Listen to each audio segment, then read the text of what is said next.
Hey friends, today I'm coming at you with the Fender PA135 or 135. I don't really know what people call these things. They're not super common. They are from the 70s, I think the late 70s. This one I think is a 78 or 79. I picked it up on my local Craigslist, had no idea what it was. I just saw a picture of it. It had a ton of tubes in it, and I was like, Fender made a lot of weird stuff back then. I did a Fender Music Master, which was like an entry-level bass amp from the late 70s, early 80s, and that demo is available on my channel, but it actually ends up being a great guitar amp, especially with a little bit of modding. This one is intended for guitar or bass or even vocals, as it is a PA, a public address system. However, like all things Fender makes, guitarists have found a way to use it for themselves. So what we've got here is ostensibly, and this is what the internet says, is that this amp is based on a twin reverb circuit.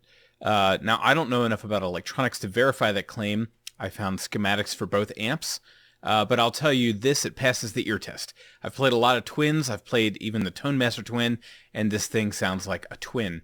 It's bright, it's balanced, it's punchy, it's got a great rumbly low end, clear high ends, and much like a twin, it is very difficult to hit a breakup point with it. Now, since this amp has over 102 watts, that means it has a lot of clean headroom. The other thing that this has in common with the legendary twin is that it's a super clean platform, which means it can take any kind of pedal and sound great. Boosts, although, again, hard to break up even with a boost. Drive pedals sound great. Modulation pedals, really whatever you want to throw at it. It also sounds great with an octave pedal or a baritone guitar, since this frequency is designed to handle both a guitar and a bass frequencies. Now, I'm going to play some stuff on it. I'm definitely not going to be exhaustive with it. I'm happy to do a follow-up, but I figured, if you see one of these things and you Google it, I want you to be able to hear what this thing sounds like, because that's what I desperately wanted when I found this, and I couldn't find a high-end recording with this. So hopefully I'm providing at least that all clean stuff. I can do, again, another video. So the first thing that I do is a standard loop of a 1, 6, 5, 4 chord with a little bit of riffing. And if you follow this channel, and you should, you may recognize this from my quick and painless pedal demos. This is recorded on my Hansen T-style guitar, and just a super clean, basic thing. There's nothing fancy, nothing flashy, just lets you hear fully strummed chords and a little bit of pentatonic lead work. So that progression, by the way, goes through one time by itself, one time with lead work on the neck pickup, one time in the middle position, one time on the bridge pickup, and obviously, if you're getting a little gain, that fourth time through the loop is really where you hear, those bridge biting tones. The second loop is based on a chord progression from Satin Doll by Duke Ellington. And then keep the loop going in the first channel, and I plug into the second channel to show you how you can mix the volumes and EQs independently on each channel. Now, this would be really handy for band practice, just to use one amp, one cab for all your guitarists and bassists, if you have, speakers that can handle it. But what I'll do is I'll mix the volume and balance between the two channels. Then I'll go, maybe a bright lead with a dark rhythm, and then I'll flip it around and do a dark rhythm tone with a bright lead tone. And then finally, I'll pan the camera over to the master controls, and you can see how that impacts both channels. These are dead simple. They have, weirdly, a plus and minus on the bass and treble, which actually, I guess, makes a little more sense. But noon is kind of the neutral position, rather than it going from 1 to 10. It starts at 0, and you can go -5, +5. So it's got bass and treble, no mid-range control. Then there's a volume control, and the volume control is a push-pull pot.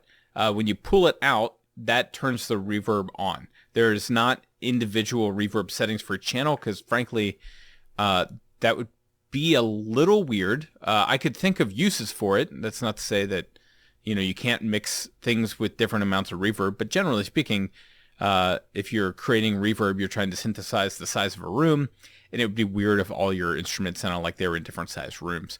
So anyway, you set a master reverb, which I'll show you on the master panel, and then you just on or off.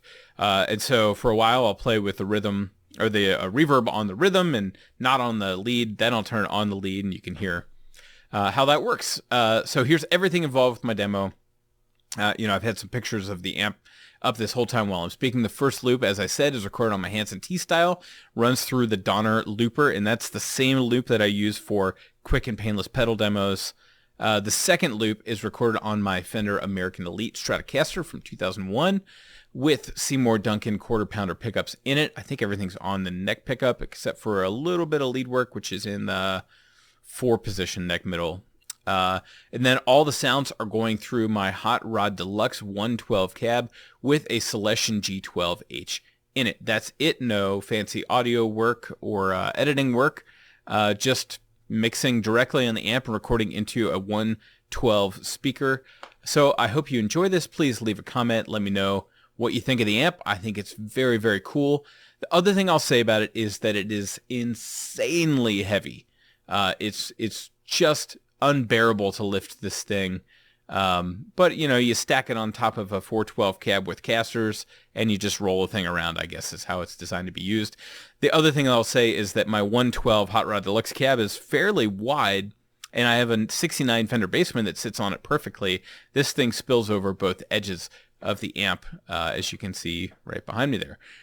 It's just kind of wobbly, so it's probably not a keeper for me since I don't want anything bigger than a 112 cabinet, and this thing is precarious sitting on a 112. So anyway, without any further ado, refer to the timestamps for the sections I mentioned. Please like, comment, and if you're willing to follow the channel, I would love to reach 1,000 followers in 2022. That's my goal. That's the only way to make money off of YouTube, and even then it's not very much money. So everything I've done so far is totally free for you. Would just really appreciate a subscription. So thanks for watching and enjoy.